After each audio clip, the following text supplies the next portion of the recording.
From the John DeVita Broadcast Center, welcome, ladies and gentlemen, to another broadcast of Armchair Experts with Jim Leon and Rich Massaro on the Windy City Hometown Entertainment Network and Jack FM 89.7 WRHS FM Norwich on Wednesday, July the 27th, the year 2016.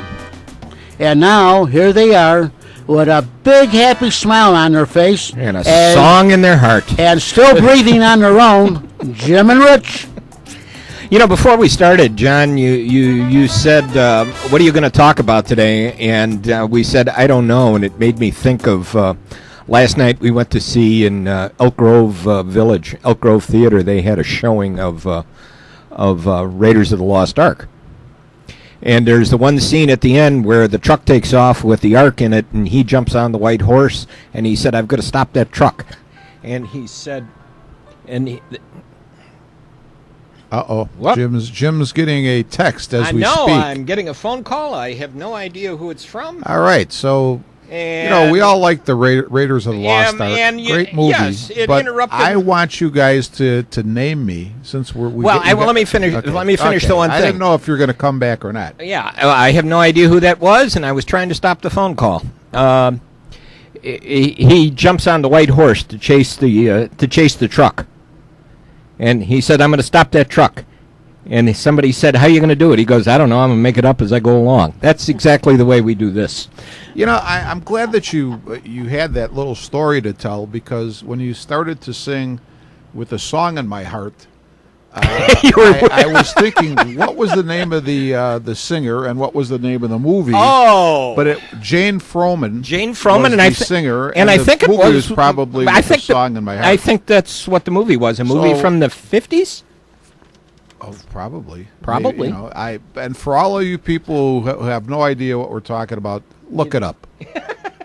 That's why there's Google. Yeah, that's right. Yeah. So what'd you think of the trade? I like it. I mean, I do too. You know, I heard somebody saying the other day, well, it was last night. Torres is their number one prospect, but I'm thinking you've got Russell and Baez, who are very young. This guy, unless they were going to create a short center field position in Major League Baseball, where were you going to go? He was blocked. So he was going to be blocked, and this is why Epstein and Hoyer, this is why you build a strong farm system for cases like this. Exactly, and when they a couple of years ago, when you started to hear the term currency is used for players, you saw a great example of it. And I'd say this, Jim, when you really look at it, now I don't know who Crawford is, Rashad Crawford. I did not get a chance to look him up. He's thrown in. Torres, here's the point I would like to make. Adam Warren goes back where we got him from, to the Yankees. Okay, so we had Adam Warren for half a season. Billy McKinney came as part of the Addison Russell, Jeff Samardzija. Yeah. So in terms of losing homegrown prospects, okay, we lost our number one prospect, but two of the four players that went to New York were not homegrown.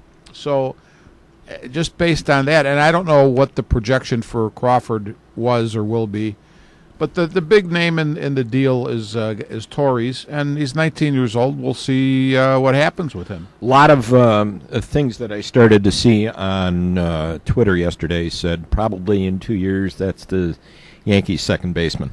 Yeah, well, maybe. You never know. It's hard to say. At 19, I mean, I'm sure he's a good prospect. The Cubs have done a good job of finding good ball players. Now, I saw this nitwit in the Sun-Times, Morrissey. The Cubs project themselves as, just such a, sort of a family type of image or whatever. Now we've got Chapman, the outlaw. Now we've got a terrible person. Now we've got a domestic abuser on the team. But I was thinking about, Jim, whether the man is guilty or not guilty. When you're a man and you're accused of that, you are guilty, regardless if the court ever finds you that way or not. Right. If there's just a hint of it, you're labeled. Yeah. You're labeled. and you know what I mean. The deal with him is he could be gone after this season. Well, I don't think he'll be here. I mean, this is a rental player. Yeah, I mean, you're trying now. The next thing that would happen if the Cubs didn't make a move is Morrissey would be criticizing him for not being serious about trying to win the whole thing. So you can't win. No, you can't win. To me, if you put it this way, the rumor that was going around that Schwarber was going to be traded for him and Andrew Miller, I didn't like. But if you can get Chapman for what we paid for him, I say get him. Oh, exactly. And I don't think any of these. My stance is still the same. Here's a guy who pitches 1 inning a game when he gets in. So it's not the end all and be all. You still have to get to him for him to have any impact. But I still, for what you paid, I think it's a good deal. Yeah. And now you've got Mike Montgomery in the bullpen. You've got Joe Nathan. Did he get in? He got in the game yesterday, didn't he? Joe Nathan, I think, got a win the other day. Joe Nathan got a win. Joe Nathan got a win on Sunday. Yeah. Now, struck did Montgomery out Saladino's the side. homer or no? Saladino was not a home run. Oh, I saw a walk-off, but it was a walk-off, but it was not a home run. I wish they wouldn't call it a walk-off then.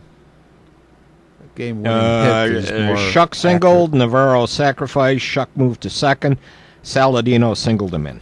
And Montgomery was pitching? So far, he's had really good luck. 3-run homer the other day that beat us.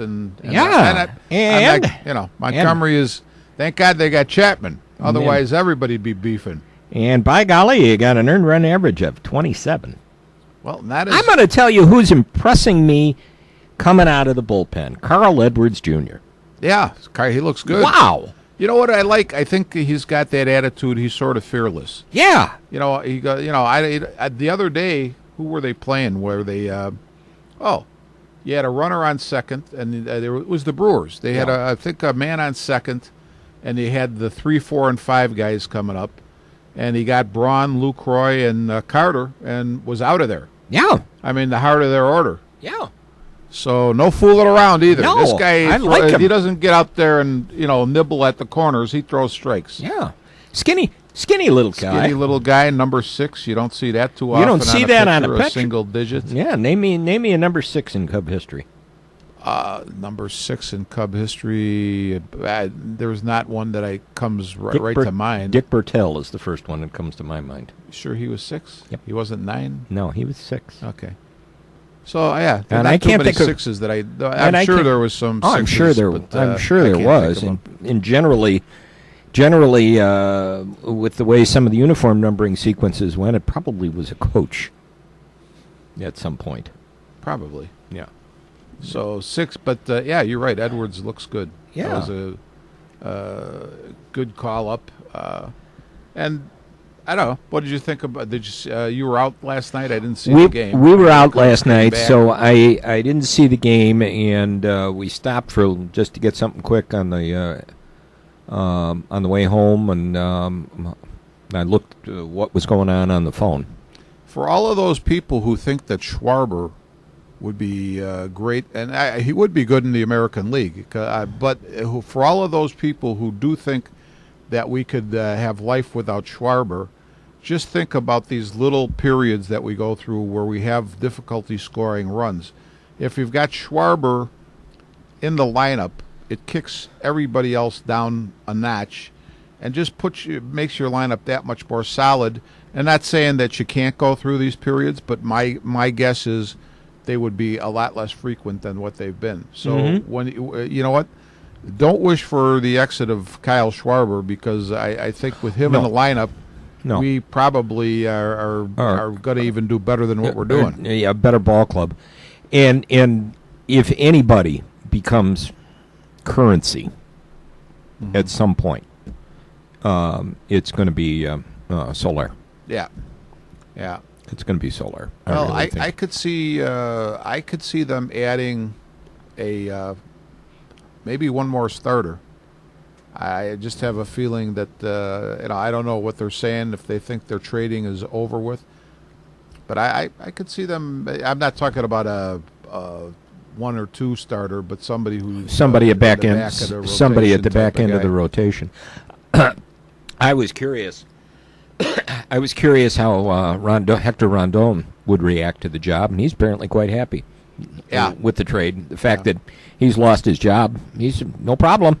I'll be happy to be a setup guy. You know that, Jim. I hate to break in with this because I don't think. Well, I mean, we didn't know what we were going to talk about anyway. As usual. Not that we ever do. My wife and I watched a movie Saturday night called My All-American. It's about Freddie Steinmark's life. Freddie Steinmark, the former University of Texas player. You know, I didn't realize at the end of the movie they showed when the Longhorns, before they come on the field, I guess in somewhere right before they get on the field, they have a plaque, a large plaque of Freddie Steinmark, and every one of those guys slaps that plaque before they go on the field. Still today. I didn't know. Because he was such an inspirational guy.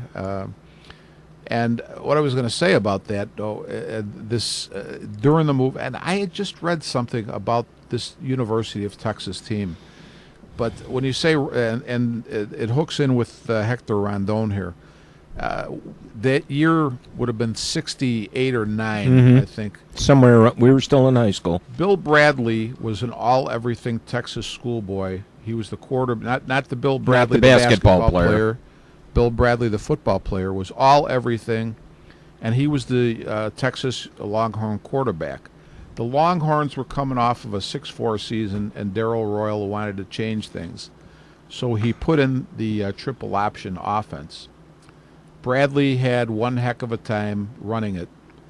And James Street, who was anywhere from second to fourth string quarterback, was the master of that offense. Mm-hmm.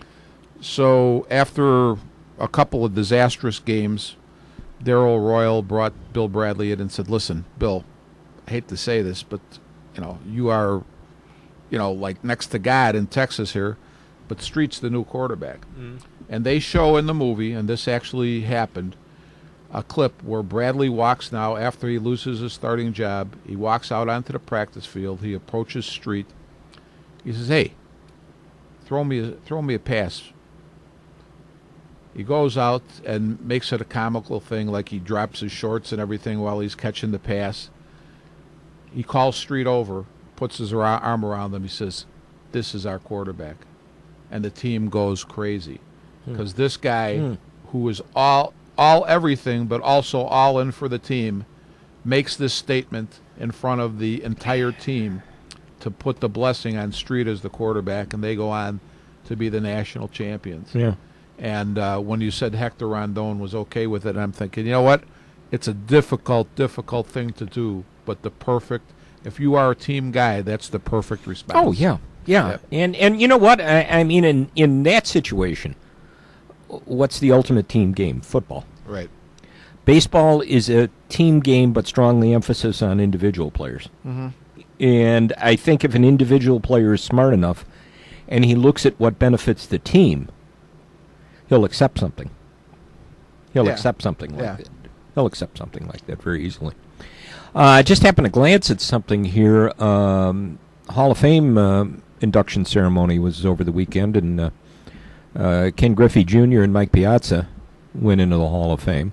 Read the end of that story. I think it's the last paragraph or two. Piazza, what he has to say about because they talk about his game-winning home run right after when they resumed playing after 9/11. 9/11. But that last couple paragraphs, what he has to say about the first responders is really, I'll tell you, it made me think of Mike. Not that I ever disliked Mike Piazza, but it gave me a good impression. It's at the end of is the... It's yesterday's paper. It's yesterday's paper. Yesterday's paper. Okay, it's the I'm looking last at today. Article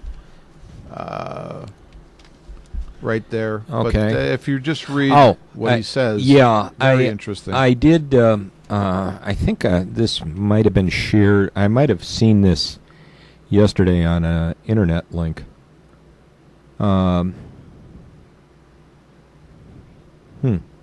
Even 15 years later, Piazza was still emotional when talking about the terrorist acts on September 11th, 2001, and just what it meant to him to help heal the community with his game-winning home run a week later in the first New York sporting event since the terrorist attacks. To witness the darkest evil of the human heart will forever be burned in my soul, he said, but from tragedy and sorrow came bravery, love, compassion, character, and eventual healing. Many of you give me praise for the home run on the first game back, but true praise belongs to the police, firefighters, and first responders who knew that they were going to die but went forward anyway. Jesus said there is no greater love than to lay down one's life for his friends. I consider it an honor and privilege to have witnessed that love. I pray we will never forget their sacrifice and work to defeat such evil. Beautiful thoughts. Definitely. Beautiful thoughts, both of them. I did not, and I'll probably go back and find it out on the internet somewhere, get a chance to hear the speeches, but I understand both of them were very emotional. Yeah, that's what they say. Yeah. It was interesting, I don't know if you saw the SI Where Are They Now issue, couple of issues ago. There was an article about Griffey Jr. Oh, okay. And how he decided to retire. Okay, how did he receive? It was a mid-season, May game, I think, in Seattle. Okay. He was hitting about $184. He was 40 years old. Mm-hmm. He sent up the pinch hit. I can't remember what the article said if he struck out or what, but he came back to the bench. Next morning, he packed up his locker. One of his teammates happened to be in there. He hugged him, packed up wherever he was living, and got in the car and drove home he lives in Orlando. Oh, wow. That's a long drive. He drove according to the article, he drove 43 hours straight on a couple of bottles of Mountain Dew. As long as it wasn't a couple bottles of Muscatel. Just the urination factor would keep you motivated. And they talked about the people he talked to while he was on the phone. He talked to his dad a couple of times, and they said it was kind of interesting that he has a special ring on his phone from his dad for his dad. So when his dad calls, and it's Darth Vader going, "I am your father." But that is interesting. He was at a point in his life where he couldn't. He knew it was time to go. Mm-hmm. He didn't want the big hoop-de-doo send-off. Yeah. It was time to walk away. He felt his family needed him. His kids were at an age where he said, "I'd rather be there." And I think if I remember the article, whoever came to take the photographs for the article, they wanted a picture of, the Griffey swing. Okay. He didn't have a bat in the house. Jim, there was and I have no negative things to say about Ken Griffey Jr. at all, but there was an article in the paper a couple days ago, and the writer referred to the fact that Griffey Jr. was the iconic figure of his generation, similar to Michael Jordan. Yeah. I mean, did you see that? Maybe I just missed that. I never really thought. I mean, great ball player, no question, but I didn't see him in that light. I think, you know what? I thought he was. The problem was with Griffey. Great performance. He played in Seattle. He played in Cincinnati. Yeah, that's true. That's true. He had, and I mean, I think he would come out. And you could see the joy in what he was doing, just simply at batting practice, putting his cap on backwards and not having his shirt tucked in, and just enjoying himself. Mm-hmm.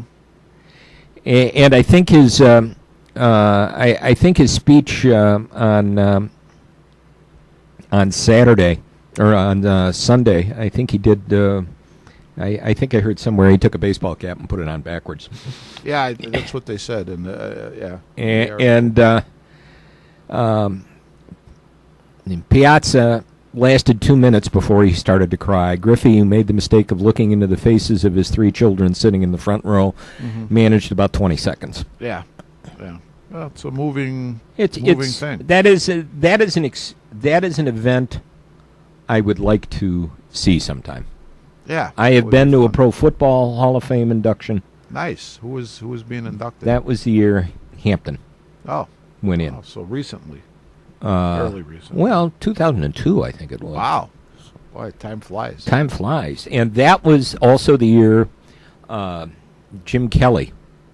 Oh, that would be a good one to see. And I believe that was the first year they moved the induction ceremony to the stadium, because Kelly basically invited everyone he had ever met in his life in Buffalo. And Marv Levy, bless his heart, who's, up in his 90s now, introduced him and presented him to the Hall of Fame. And I still remember, Levy getting to use his tagline. He said, "So I ask all of you, where would you rather be?" And the crowd responded, "Then right here, right now." Yep. And he said, "Ladies and gentlemen, I present Jim Kelly for the Pro Football Hall of Fame." Jim, that reminds me, I read 2 excellent football books back to back. One was the Genius about Bill Walsh, and the other was Bill. I don't know what the title is, but it's about Bill Polian, the I guess general manager or director of football operations for 3 very successful franchises. Yeah. And you sit there and you think you know a little bit about something, and then you read some of these things and you're like, wow. I mean, I never realized that's the way it was. Let's put it that way. And you learn something. Really, two fantastic books back to back. And what made me think of Bill Polian was when you mentioned Jim Kelly. And obviously Jim Kelly played in the WFL, and then basically was pretty much a free agent after that league folded. And that's right. I forgot Jim Kelly played in the WFL. Yeah, it gives the inside story of how they didn't think they were going to get him to come to Buffalo. And eventually they did, but what they did is show him the future, basically, because I think guys like Bruce Smith and Cornelius Bennett and those guys may have already been there. Thurman Thomas, Andre Reed, and they said, "Hey, this is it may be Buffalo, but we have a bright future," and got him to come. So, but very interesting. Okay. Jim's sighing. What's he looking at? Oh God, Chris. What's wrong with you? What a hyped up bunch of malarkey. You were gonna say something else. Bunch of malarkey.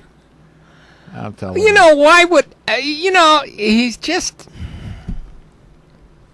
pull up your big boy panties, Chris, and put the damn uniform on and go out. Here's the big thing. Obviously, everybody is going to have that reaction. So what's the real reason that he would do something like this? Because he didn't want to wear the uniform. Oh, give me a break. He didn't. Oh, you what? He goes out there and plays with numerous lousy teams and says nothing, does nothing, says all the right things, performs well, and he's going to get all bent out of shape because of the uniform. Yeah, okay. And he got all bent out of shape because Drew LaRoche isn't in the locker room anymore. Well, I think that's a relevant point. I think that's where some of the problems started, and I think you're looking at a guy who probably just wants to be out of town or in another uniform. Well, Ace says he'd like. Here's Daryl Van Schoen's column, and the headline says Ace said he'd like to stay on the south side, but he wants Robin to stand up for his players. Now that's a good way to win friends and influence people.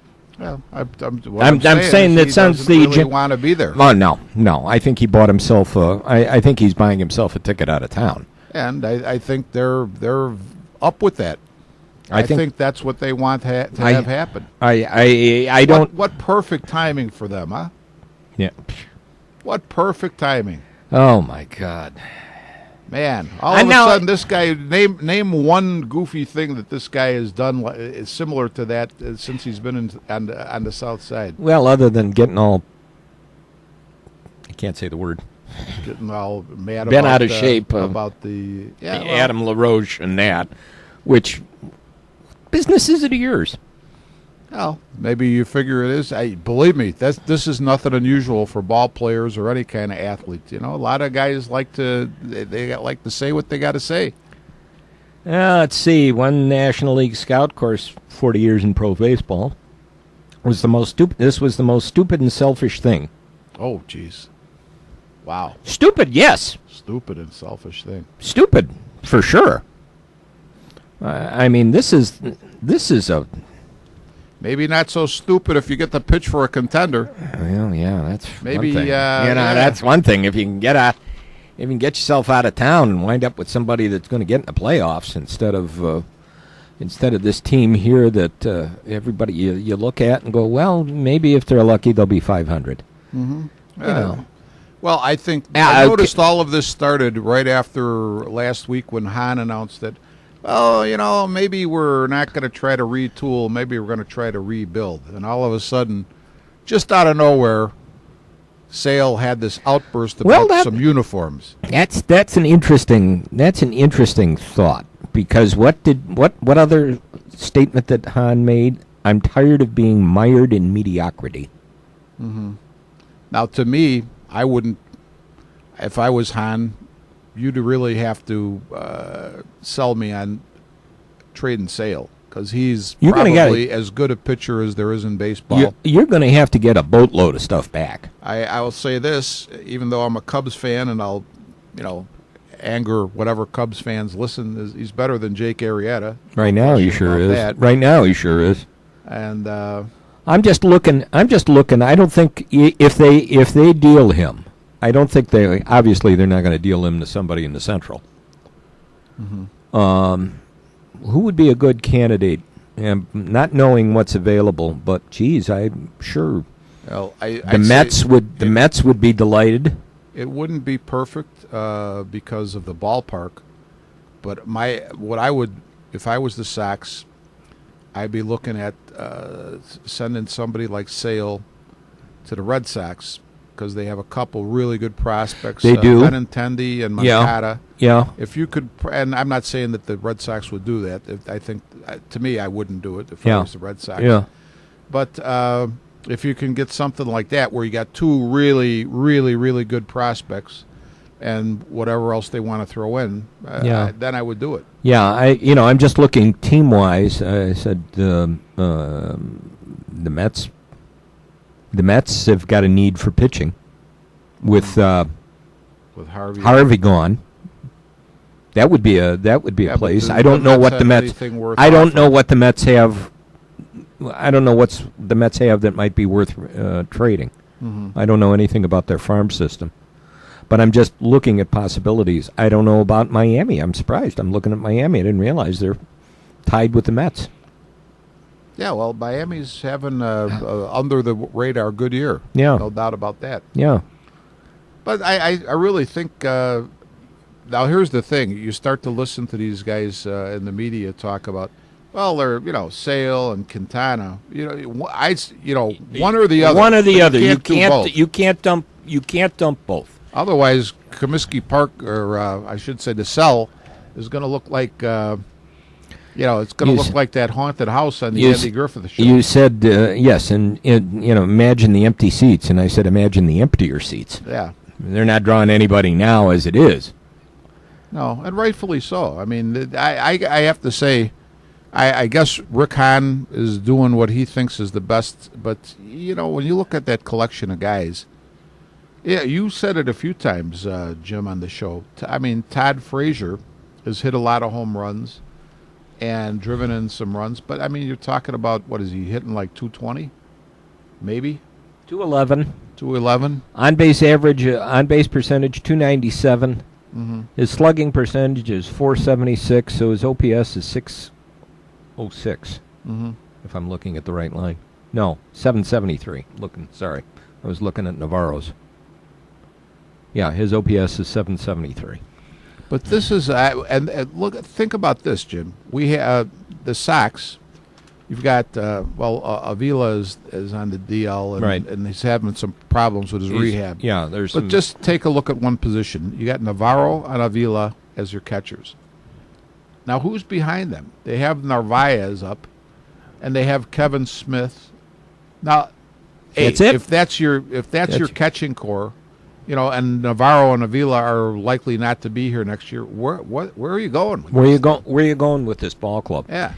And the problem has always been, certainly with Kenny Williams. Kenny Williams would make a big deal with somebody and send prospects away.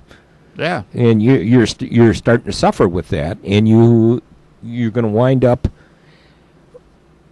You're going to wind up in the position you are now, mired in mediocrity. John, do we need to take a break? Oh, yes, sir. All right. We'll take a pause for the cause.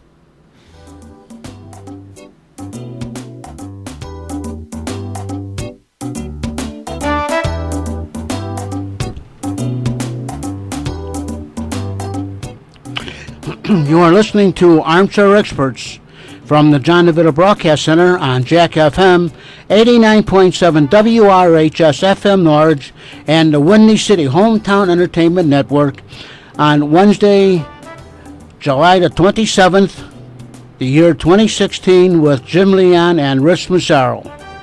And this is Jack FM 89.7 WRHS FM Norwich. And now, back to Jim and Rich. We're still sitting up and breathing on our own. Jim, I was going to ask you. Hallelujah, before we broke, would you compare the Sox situation, say, to the Bulls? Where you like to say the Bulls are in, how do you say it? What's your basketball phrase? Purgatory. Basketball purgatory. Yes. The Sox that's exactly what I was. I was thinking about that, and I thought we'd, kind of bring that up. And you're going to have to get to the point where you're going to have to look at your currency, and start to fill the gaps. Well, you know what, Jim? You got to shake your head though too, because in one month they bring in two veteran players, Shields and Morneau, and then next month they're talking about rebuilding. So I don't know. It sort of makes you shake your head. It's like the Bulls who say, hey, we're going to get younger and quicker, and we're going to shoot the three, and they bring in two guys who are older, and neither of them can shoot the three. all they want to do is hang on to the ball. Now, John's not going to want to hear this, but I actually have said to myself after this. You miss Derrick Rose? No. I was going to say, if you're going to do things the way I think they should be done, which of course is right. Which is right.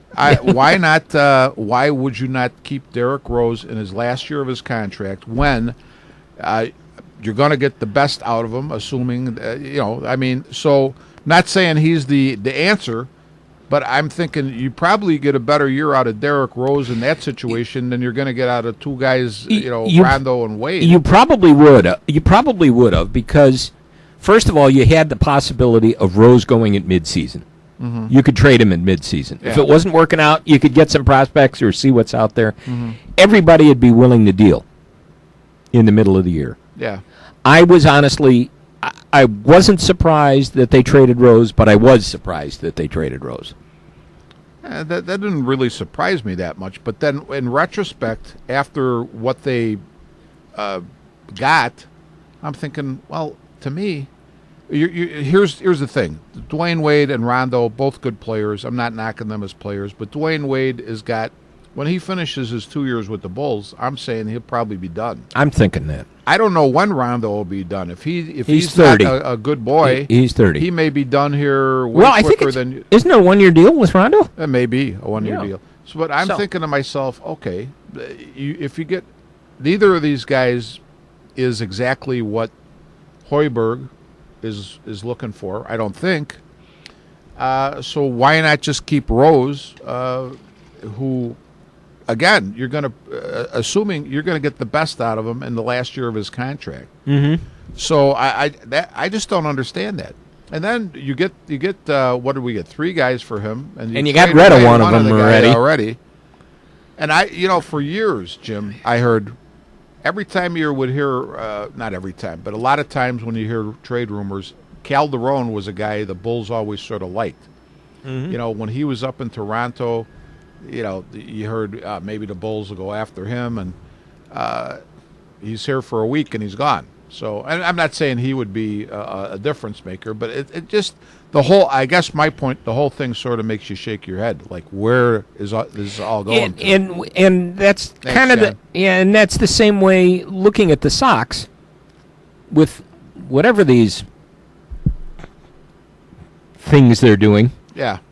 That you got the Reinsdorf team, the Reinsdorf owned teams. One is mired in mediocrity, and the other one's stuck in basketball purgatory. Well, I'm never for firing people, but I when you are, let's put it this way, I'd say this for the Cubs: if you're going to be bad, be real bad, and they were bad. If you're going to, and they were fun. They were fun bad. They were able to become good because of that. When you're just, as you say, it's perfect, Jim. Your phrase, basketball purgatory, baseball purgatory. You got to do something to shake things up. I mean, and what they are doing, they're not bringing in high-profile guys to shake things up. They're bringing in Band-Aids. They're bringing in stiffs. Yeah, and it's, you might as well go ahead and be real bad, and so that you can get to the point where you're going to be real good. Yeah, you come to the problem. The problem, I don't know. I look at the Cubs. The Cubs were very transparent. Mm-hmm. No matter what Rick Tellender and Gordon Wittenmeyer felt. Mm-hmm. I don't understand the plan. Mm-hmm. They said, this is what we're going to do. What did they do? They went out and did it. Yeah. We're going to be bad for a few years. Yeah. But we need to build a farm system, and that's so we have a constant flow of talent. Yeah. And the White Sox, well, we can do this on the fly. Mm-hmm. Well, last year they when you look at the 15 season, by golly, everybody thought the White Sox won the off season. And what'd they do? They went out and stunk. Yeah. This year they said, well, we picked up Frazier. We're not going to be as bad. Everybody said, no, we can't be as bad as we were last year. Well, you are. Yeah, well, I mean, maybe they're a little bit better. But, maybe we're looking at a team that's at the level of with the talent they're going to be. They're going to be a 500 ball club, and that's it. Here's the other thing I don't like. If I was a Sox fan, I'd have to question this. You had Carlos Rodon, who I don't even know, did he spend a full year in the minors before they brought him up, or they just couldn't wait? I don't think so. He pitched a little bit his first year. He pitched a little bit in his first year. And now I was texting you because Friday I was sitting there watching the game. Fulmer came in. And, hey, I think, just like they say, the guy's got great stuff, but there's a lot of guys with great stuff. He walks the bases full. And then gives, I don't know if it was him or somebody else gave up the hit that put them back behind after Morneau had hit the home run to put them ahead. And I'm like, why is this guy in the majors? Why is he learning at this level? Okay, you got a guy with probably, unless something happens to him physically, great stuff. He's got an excellent arm. Why don't you let him pitch in the minors? Let him learn. I mean, and really, when you think about it, how many times can Ventura use him in the majors? You're talking about situations where you want to win games. So how many times can you as the manager trot him out there? You put your manager in sort of a bad position when you do this as well. Yeah. So, and Rodon, for all the stuff they say he has he cracked the 500 mark even yet as a pitcher? I don't believe so. No. I don't believe so. So you got to wonder. I look at Tim Anderson. He looks like a good prospect, and he's holding his own. But Tim Anderson could use the rest of this year in the minors for seasoning because he's far from a finished player on his way up here to the Sox. And it would be nice if Tim Anderson could learn how to be patient because as I'm looking at the lines, his stat line across here. one thing really is telling. Now, granted, it's a small sample size. It's only 38 games, 165 at-bats. He struck out 52 times and walked twice. Well, yeah, there's the other thing, and it's one of the reasons why they flip-flopped him and Eaton in the order. Yeah, which made sense. And at the same time, I'll just go back to what I just said. I think the guy could use the rest of the year of seasoning instead of being up here in the majors, striking out 52 times. And you know what? Here's a guy who's got potential because I think he's hitting in the 280s despite that. Right, he's hitting 280-something, right? 273. 273, so he dropped in a little bit the last week. Yeah. But, why not give the guy the full year? You got guys you can, Saladino. There's a guy who's at the big league level who could use probably the reps at the big league level. He's a big league player. But he could use the time so that if you want to use him as a utility man in the future, you got a solid guy. So I don't know what they're doing. It's really. I'm not even a Sox fan, and I'm disgusted. I am. It's frustrating. I'm not a Sox fan either. I'll tolerate them, but it's just you scratch your head and think, what are they doing? What is the logic here? Yeah. In fact, somebody, and I wish I would have saved that article or at least saved the link to it. Somebody suggested that I think the lease is going to be up within the next few years at U.S. Cellular. Mm-hmm. And by then, you got to think maybe the chairman is going to be out of the picture. Yeah. Because he's in his 80s now. Mm-hmm. Are the Sox going to stay in town? Somebody even brought up. Oh, that's an they said it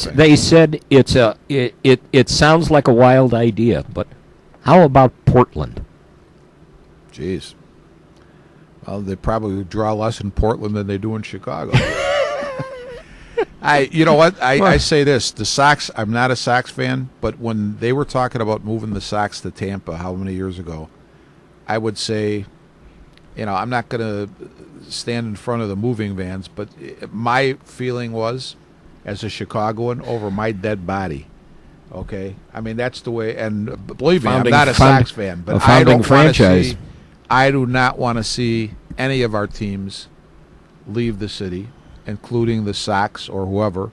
And hey, you know what, boy, if they do that, I would be upset.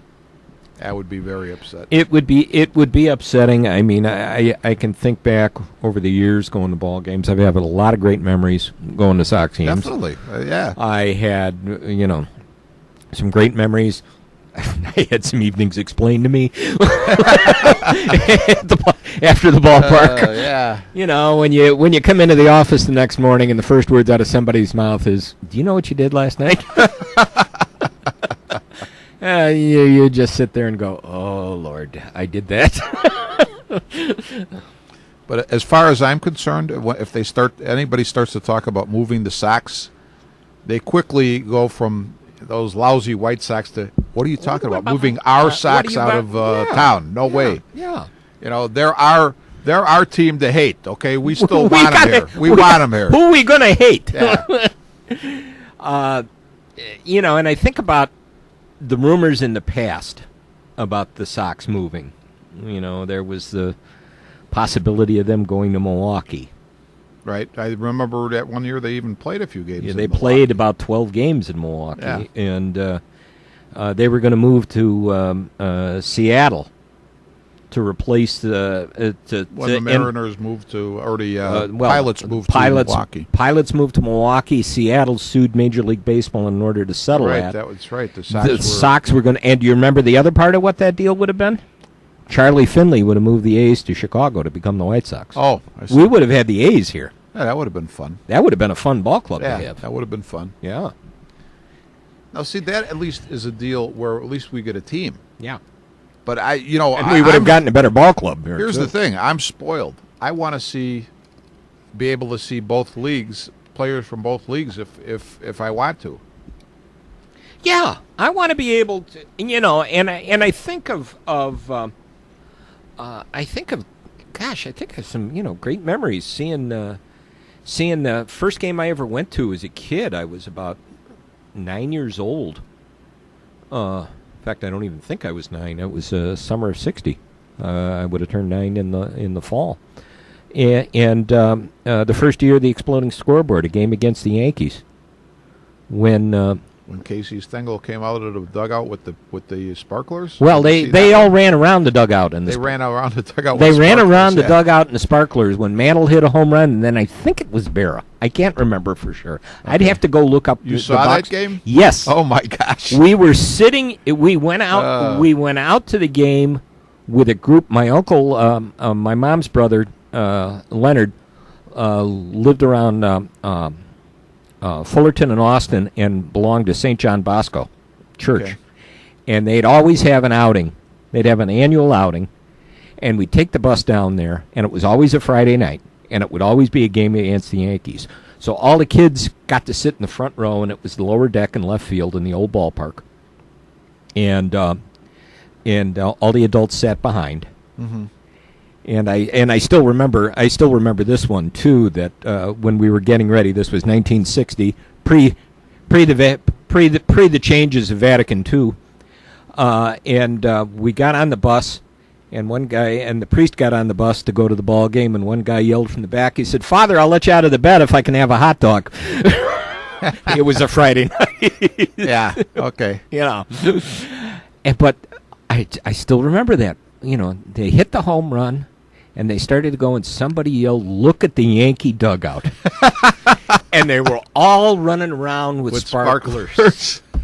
and I told that story. Oh, I told that story the year after the year that the strike was ending, and the Sox had a campaign in '94. The strike really hadn't officially ended, but they were starting to get their advertising campaign in order.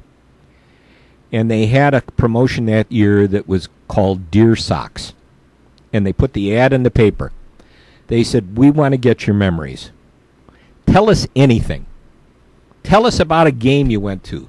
Tell us about Uncle Harry's new trailer. Tell us to go to hell. We don't really care. Just tell us something." Mm-hmm. And I told the story, and I got invited to do to an audition to do a commercial. Ah, neat. And I can't think of their promo guy then. He had some major league connection to his brother or something. I forget his name. He used to be a writer in town. But I finished it, and he smiled, and he says, "Ooh, one take Jim. I'm really impressed on this one." He said, "I got to tell you," he said, "I knew Bill real well." And I mentioned the fact that I never understood why Bill Veeck didn't have Casey Stengel arrested for possession of illegal fireworks that night.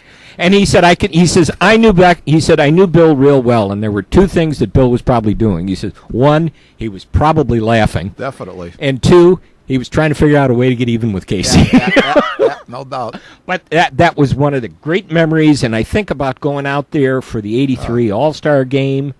I never realized, Jim, you were there for that. That's historic to me. And the '83 All-Star game, the 50th anniversary All-Star game, when we're all rowdy out there in center field, and this man comes walking across the field to get ready on this tram that was going to go around from the pregame, for the pregame ceremonies, and some guy's down in the front, and he's staring out, and he's wearing a Cub jersey. And he's staring out there, and he turns around and yells at all of us, and I can't repeat everything he said. But, "Hey, you Farkers, shut up and look out there. Here comes DiMaggio."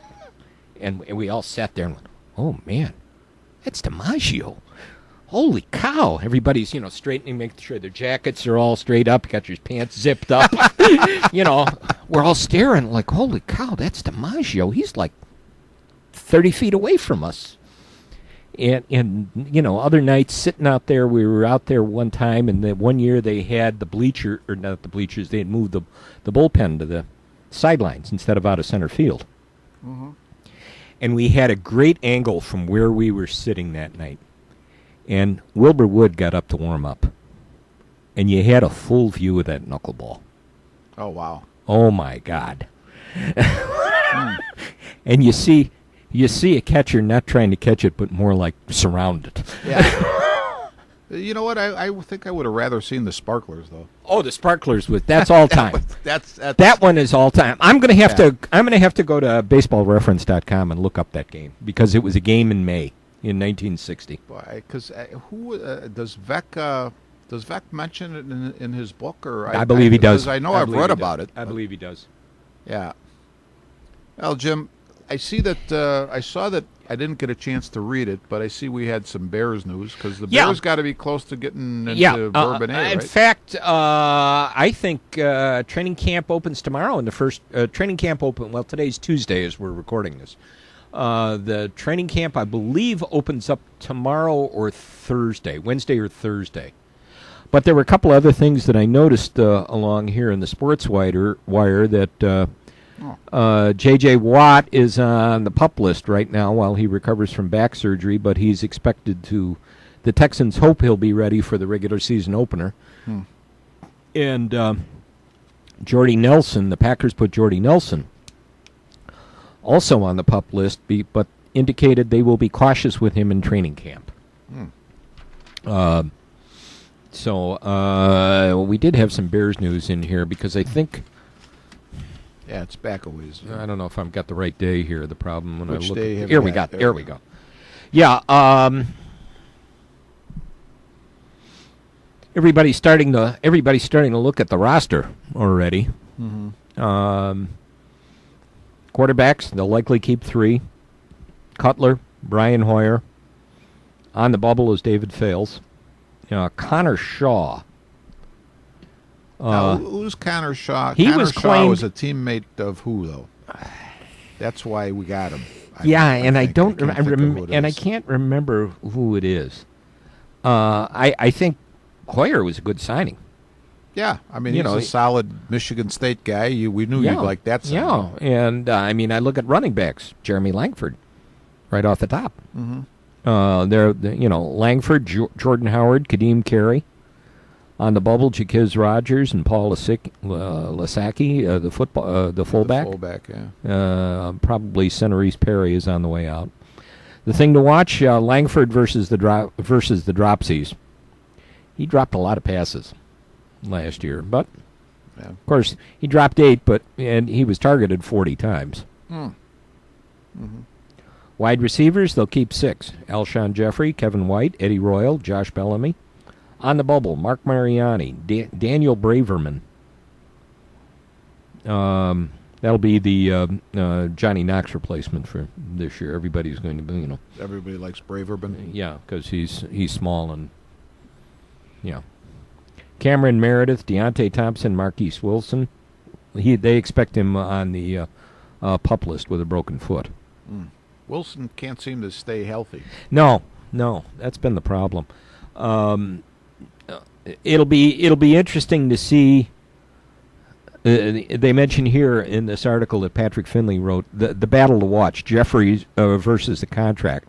So he's playing under a $14.59 million franchise tag. Which that's rough. That's a tough deal. That is. That's a tough deal. I'm really sorry. He's only playing for about $14,590,000. I'm really sorry for him. Jim, my opinion too. I don't see. I'm totally with the Bears on this. I don't think he's proven, to be an elite receiver. I agree. And so why pay him that money? The money's ridiculous, even if you are an elite receiver. I agree. Tight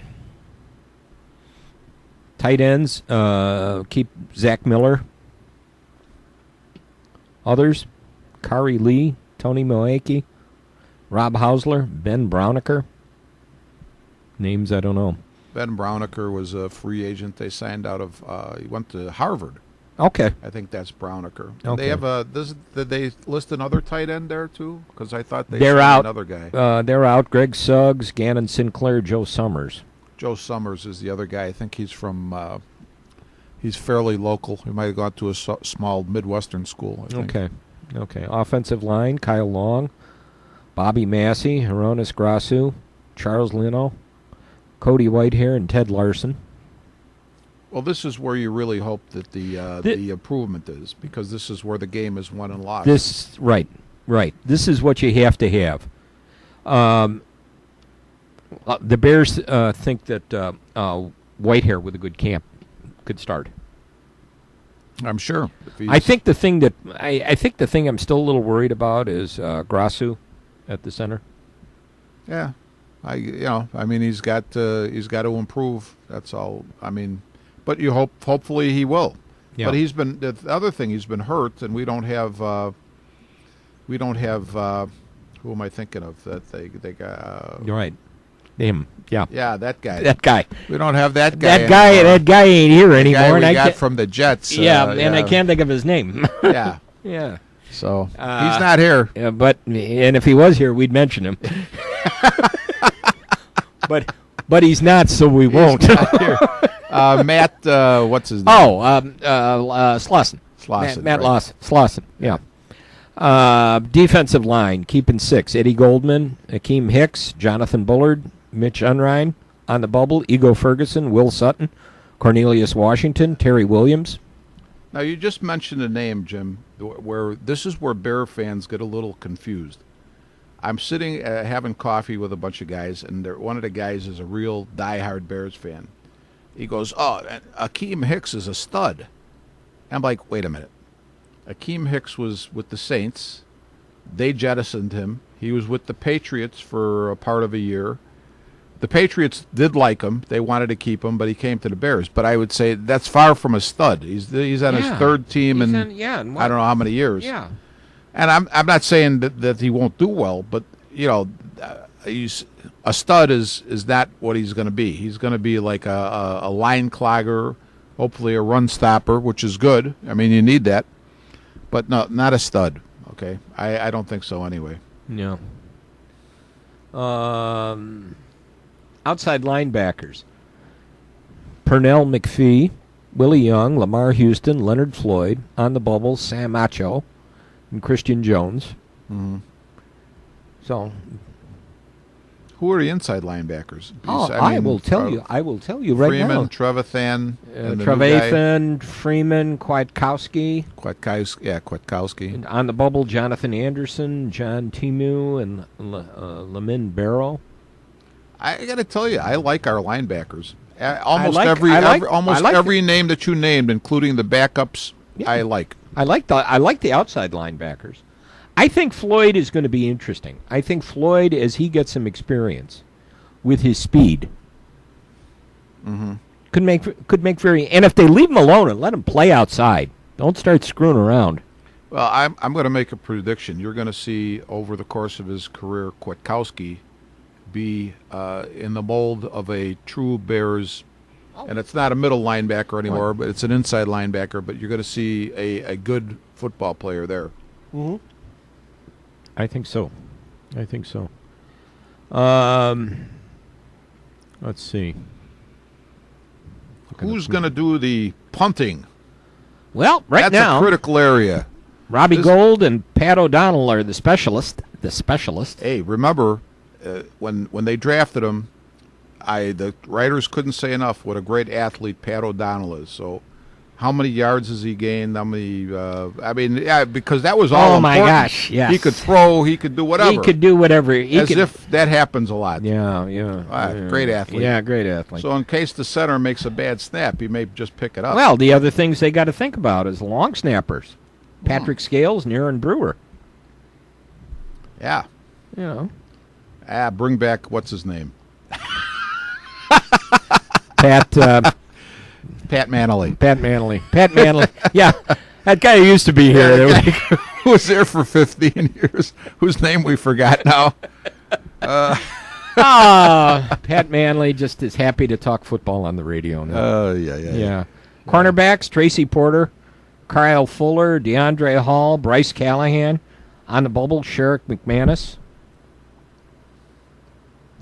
Safeties, Adrian Amos, Harold Jones-Quartley. Deion Bush, DeAndre Houston Carson. Oh, boy. All four of them. Yeah. And Houston Carson. And Harold Jones Courtly. Yeah. Whoa. On the bubble, Chris Krasinski and DeMontre Hurst. So it should be an interesting season. Do you see? Do you happen to see Peanut Tillman's retirement video? No, I missed it. It was actually kind of funny. Yeah. Yeah, because as he's going through everything, he's doing the peanut punch on everything that people are holding. He walks by and punches it out of their hands. And the two that were kind of funny. He walks through the kitchen. His little girl is eating a donut. He walks by and punches it out of her hands, and she gets this look on her face and goes, "I was eating that." I like what he said, Jim. He could have been the first 40 interception, 40 fumble recovery guy. Yeah. He didn't get to that goal, but I like Peanut's whole attitude about things, and he just. There was some talk that he has an outside shot to be in the Hall of Fame. I think he should be in the Hall of Fame. I think he should be in the Hall of Fame. But, his attitude about the whole thing was, hey, you know what? I'm really happy with my career and what's happened in my life. It'd be great if I was in the Hall of Fame, but you know what? I'm happy the way things are, which I like. It's a realistic attitude. Realistic. I think I saw he's going to join the Fox for one of the shows, the early show on Sunday. Going to be part of that panel, the show that Lonnie is on. By the way, Dave Wanstead's turned in pretty good analyst on radio and TV. Better analyst than a coach. Boy, oh boy, no kidding. I'm telling you, he just didn't have that magic formula as a coach. Yeah. I just miss him. I just miss him. On TV, going, we got a lot of confidence. Yeah, he's got a groin. Now, what I think of Dave Wanstead, because Wanstead is a really. They say if you ever watched Dave Wanstead, because he was the defensive coordinator, and I think his specialty is defensive line play. They say if you ever watched him conduct drills in a practice with the D linemen, phenomenal, and it makes me think of Lovie Smith and. Lovie, although he hasn't been able ever to reach be the champion, you got to say Lovie Smith is a good coach and knows how to put things together. I wonder how Lovie will do at U of I this year. That'll be an interesting thing to see. We didn't get into this, but I did see an article on the Big Ten with our favorite football coach in our house, the mouth breather, Jim Harbaugh. Oh, okay. It's the media day. Oh, it was okay. The media day, and I'd love to see anything about. I didn't see anything about Lovie. No, Lovie's going to have to. They're going to have the U of I is going to have to make some waves before he gets much of a mention on. Media day. Yeah, it's going to take a while for that, and I have Pastor Luis. Is a big Illini fan because all his kids went to Illinois, and he said, logical. They got a new football coach down there. I said, yeah, if you like condescending and mediocre, boy, you guys should be really happy. Oh, jeez. Just be glad your son is a senior now, and you won't have to watch this much longer. Wow. You're rough. I know. All right, time for us to get out of here. John, we're leaving. John's shaking his head no. No. He likes the company. Rich has got to go back to work, and after the coffee, I might have to go to the bathroom again. All right, we got a lot of fun today. Once again, two guys who sit around for an hour not knowing what they're going to talk about, manage to waste the time, and somehow fill it up. Definitely. All right. Thanks for listening. We'll catch you on the next go-around. Until that time, we are Taillights.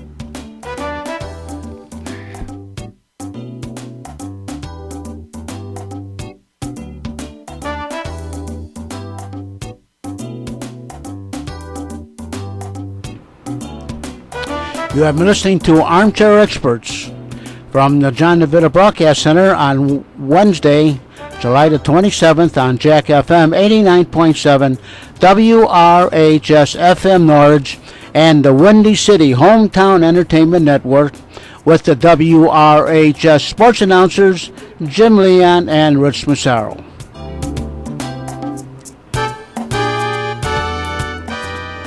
This broadcast was directed by John DeVita And our special thanks to radio station manager Kevin Zeflik of WRHS-FM Norwich and the executive producer of Windy City Hometown Entertainment Network, Mr. John Shikanda. This broadcast was pre-recorded on Tuesday, June the 26th, the year 2016. Until next time, please be safe and thanks for listening.